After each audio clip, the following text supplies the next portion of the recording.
ఇక కరీంనగర్ లో కేంద్ర మంత్రి బండి సంజయ్ మాట్లాడుతున్నారు. ఇప్పుడు లైవ్ చూద్దాం. ఇది పౌరుషం ఏమైంది? ఎన్నికలప్పుడు కేసీఆర్ ఇష్టపడ్డ కేసీఆర్ కుటుంబాన్ని ఇష్టపడ్డ అన్నటువంటి రేవంత్ రెడ్డి గారు ఇవాళ ఏమంటున్నాడు? ఇవాళ నేను పగ తీసుకోలేను, పగ తీసుకోలేదు. నాకు అర్థం కాలేదు. పగ తీసుకోకపోవడం ఏంది? పగ కారణం ఏంది? ఇప్పుడు కేసీఆర్ కుటుంబం పడ్డ అవినీతి విషయంలో విచారణ జరపాలంటున్నా. అవినీతికి పాల్పడ్డ కేసీఆర్ కుటుంబాన్ని లోపడేసి తొక్కాలి అంటున్నా, లోపల పంపాలి అని నేను అంటున్నా. అంటే అవినీతికి పాల్పడ్డ కుటుంబాన్ని లోపడేస్తే ఇది పగ తీసుకోవడం అవుతుందా? అక్రమాలకు పాల్పడే వ్యక్తుల మీద కఠిన చర్యలు తీసుకోవడం అంటే ఒక ముఖ్యమంత్రి స్థాయి ఉన్న వ్యక్తి పగ తీసుకోవడం అవుతుందా? అంటే ఈ పగ తీసుకోవడం పేరుతోనే ఇప్పుడు కేసీఆర్ కుటుంబాన్ని ఏం చెయ్యము అని చెప్తున్నారు. చెప్పగానే చెప్తున్నారు. అంటే మేము ఏం చేయము ఇక. అంటే రేవంత్ రెడ్డి అడిగారు కేసీఆర్ కుటుంబాన్ని ఏం చేయడం అన్నట్టుగా ఫుల్ క్లారిటీ ఇచ్చేసింది రాష్ట్ర ముఖ్యమంత్రి గారు. ఎందుకంటే వీళ్ళిద్దరు ఒకటే. పగ తీసుకుంటారని చెప్పి తెలంగాణ సమాజం ఆలోచిస్తలేదు. కేసీఆర్ కుటుంబం అవినీతి మీద, అరాచకం మీద విచారణ జరపాలి, వాళ్ళని లోపట్టేయాలని చెప్పి తెలంగాణ సమాజం కోరుకుంటున్నది. మిమ్మల్ని నమ్మి మీకు ఓటేస్తే ఇవాళ నేను పగ తీసుకోను, అటువంటి ఆలోచన లేదు అంటే ఇక మేము ఏం చేయమన్నట్టుగా ఏమేయాల ఫోటో కేసు ఏమైంది? ఉన్నోళ్ళందరూ బెయిల్ తీసుకున్నారు. ఉన్నోళ్ళందరూ బెయిల్ తీసుకునే విధంగా కాంగ్రెస్ పార్టీ ప్రభుత్వం సహకరించింది. అడ్వకేట్స్ పెట్టలే, కోర్టులో వాదించలే. ఇక మిగిలింది ఒక్కరెవరు? ప్రభాకర్ రావు మిగిలింది. ఇలా ప్రభాకర్ రావు ఏం చేస్తాడు? ఈ వచ్చిన బెయిల్ పిటిషన్లు అన్ని చూపట్టి ఆయన కూడా బెయిల్ చేసుకుంటాడు. బెయిల్ కూడా కాంగ్రెస్ పార్టీ ప్రభుత్వం ఇప్పిస్తుంది, బెయిల్ వాదించకుండా. అయిపోయా కేల్ కథ దుకాన్ బంద్. ఫోన్ టెంపర్ కేసు ఏమైంది? అన్ని బెయిల్, అందరి బెయిల్ వచ్చింది. ఇక మళ్ళీ చేస్తారు, మళ్ళీ విచారణ పేరుతో ఇస్తాం. మీరు కోర్టులో బెయిల్ వచ్చినాక మీరు చేసేది ఏంది? విద్యుత్ కొనుగోలు విషయంలో విచారణ పూర్తయిందన్నారు. ఒక్కసారైనా కేసీఆర్ పిలిచిరా? ఫోన్ ట్యాపింగ్ లో పెద్ద ఆయన చెప్తే మేము ఫోన్ ట్యాపింగ్ చేస్తామని చెప్పి ఎవరైతే నిందితులుగా జైలుకు వచ్చారో వాళ్ళు క్లియర్ గా చెప్పారు, స్టేట్మెంట్ రికార్డ్ చేశారు. మరి ఎందుకు నోటీస్ చేయాలి? ఇలా బెట్టింగ్ యాప్లకు సంబంధించి కూడా ఎంతమంది జీవితాలు నష్టమైనాయి? బెట్టింగ్ యాప్లకు సంబంధించి కూడా కేసీఆర్ కుటుంబం పేర్లు వచ్చినాయి. నేను సోషల్ మీడియాలో చూస్తున్నాను. వాస్తవం అయితే అది వాస్తవం అయితే దాని గురించి చెప్పాలి. ఏదో ప్రెస్ మీట్ పెట్టి మేము వదిలిపెట్టాం, పట్టుకుంటే వదిలిపెట్టడానికి మేము వదిలిపెట్టాం, నువ్వు పట్టుకుంటే వదిలిపెట్టావు. ఎవరు పట్టుకున్నావు? ఎవరు చర్యలు తీసుకున్నావు? ఒక్క కేసు, ఒక్క నోటీస్ చేయలే కేసీఆర్ కుటుంబానికి. కాబట్టి వీళ్ళిద్దరూ ఒకటే. దక్షిణాది రాష్ట్రాల పేరుతోని రెచ్చగొట్టే ప్రయత్నం చేస్తున్నారు. ఇవాళ కరీంనగర్ ఎమ్మెల్యే గారైతే మొత్తం దేశాన్ని విభజించాలంటే అంటే బీఆర్ఎస్ పార్టీ, కాంగ్రెస్ పార్టీ ఆలోచన ఏంది? దేశ ద్రోహ వ్యాఖ్యలు చేస్తున్నారు. దేశానికి ద్రోహం చేసే ప్రయత్నం ఈ దొంగ కూటమి చేస్తున్నది. ఏ కూటమి? లిక్కర్ కూటమి చేస్తున్నది. దేశాన్ని విభజించే స్థాయికి వచ్చినట్టే ప్రజలు రాళ్లతో కొట్టాలి వీళ్ళను. ఇప్పటికే మతం పేరుతోని ఇదే కాంగ్రెస్ పార్టీ సహకారం వల్ల దేశం విడియాలా, 3 ముక్కలే చేయాలా. ఈ దేశం పరిస్థితి ఇవాళ ఈ దేశంలో అరాచకాలు చేసేది ఎవరు? భాషా పేరుతోని, ప్రాంతం పేరుతోని ఇవాళ మన దేశాన్ని విభజించే ప్రయత్నం ఇలా ఈ కూటమి చేస్తున్నది. ఇవాళ దేశాన్ని విభజిస్తారా? ఇంత ఘోరమా? ఇంత ఘోరమైన వ్యాఖ్యలా? కాబట్టి చెన్నై వేరు, ఎవరు వేరు? బీఆర్ఎస్ కాంగ్రెస్ కలిపే వేరు. ఇప్పుడు ఇక్కడ మీటింగ్ పెడతారు, నెక్స్ట్ మీటింగ్ ఇక్కడ ఎవరు పెడతారు? బీఆర్ఎస్ పార్టీ కాంగ్రెస్ పార్టీ కలిసే ప్లాన్ చేస్తున్నారు.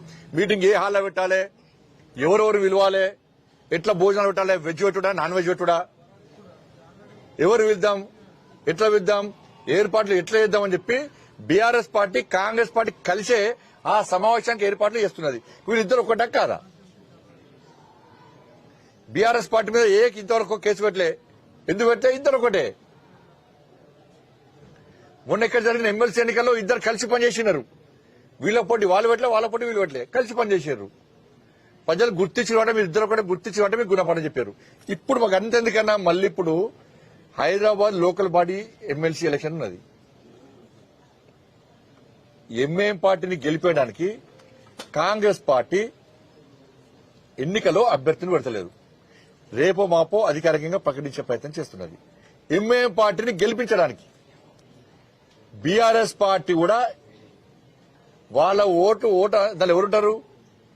కార్పొరేటర్లు, జిహెచ్ఎం సంబంధించి ఎమ్మెల్సీలు, ఎమ్మెల్యేలు ఉంటారు. బీఆర్ఎస్ పార్టీ కూడా క్రాస్ ఓటింగ్ అవుతుందని చెప్పి భయపడి బీఆర్ఎస్ పార్టీ కూడా ఎంఐఎం పార్టీకి కాంగ్రెస్ పార్టీకి అనుకూలంగా అభ్యర్థిని పెట్టే ప్రయత్నం చేస్తలేరు. కాబట్టి ఈ మూడు పార్టీలు ఒకటే,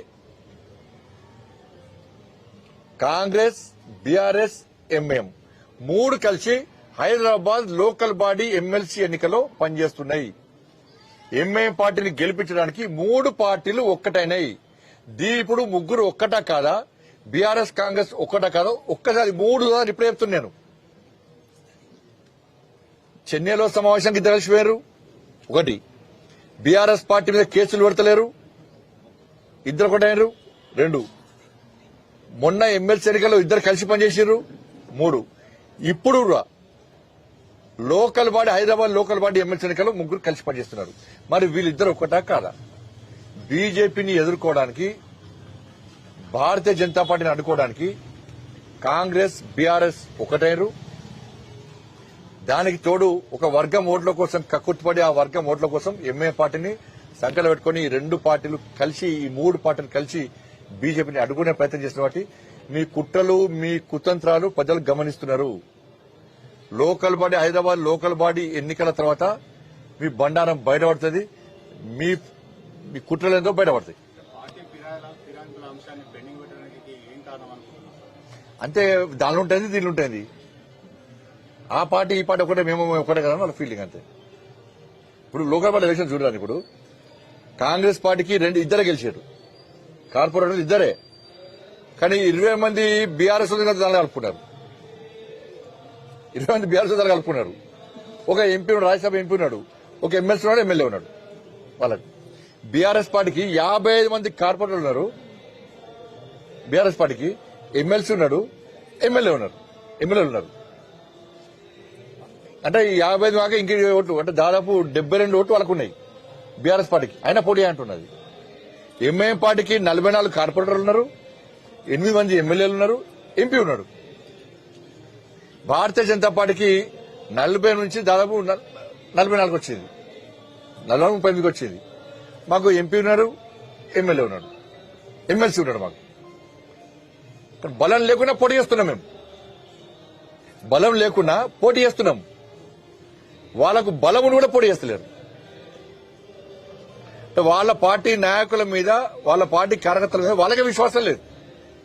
ఏంటంటే ఎంఐఎం పార్టీని గెలిపించాలని చెప్పి రెండు పార్టీలు ప్రయత్నిస్తారు. తెలంగాణ సమాజం ఆలోచించాలి.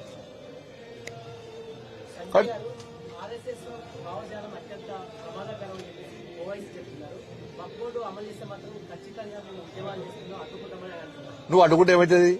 నువ్వు నిరంజన్ నువ్వు పార్లమెంట్లో నీ తాత వచ్చి అడ్డుకున్నా కూడా ఆగదు. అది 100% జాయింట్ పార్లమెంటరీ కమిటీ వేసారు. అన్ని పార్టీల కోరిక మేరకు, అన్ని పార్టీల విజ్ఞప్తి మేరకు ఆ జేపీసీ అనేది దేశవ్యాప్తంగా పర్యటించింది. అందరి అభిప్రాయాలు తీసుకున్నది, ఒక నివేదిక తయారు చేసింది. ఆ నివేదిక అనుగుణంగా రేపు పార్లమెంటుకు ఎప్పుడైనా ఆ బిల్లు రావచ్చు, ఆమోదం పొందడం ఖాయం. నువ్వు అడ్డుకుంటే ఏమన్నది? నువ్వు ఓటు సంవత్సరానికి తుపాకీ కత్తి తింటే నిప్పించోడంటారు. నేను ఆర్ఎస్ఎస్ ఈ దేశంలో సనాతన ధర్మం కోసం, ఈ దేశం కోసము ధర్మం కోసం పనిచేసే క్రమశిక్షణ గల సంస్థ ఆర్ఎస్ఎస్. ఇది మేం చెప్పింది కాదు. ఇంకా అప్పుడున్న ఇందిరాగాంధీ గారే చెప్పారు. ఆర్ఎస్ఎస్ అంటే ఏందో, ఆర్ఎస్ఎస్ అంటే ఎంఐ పార్టీకి భయం.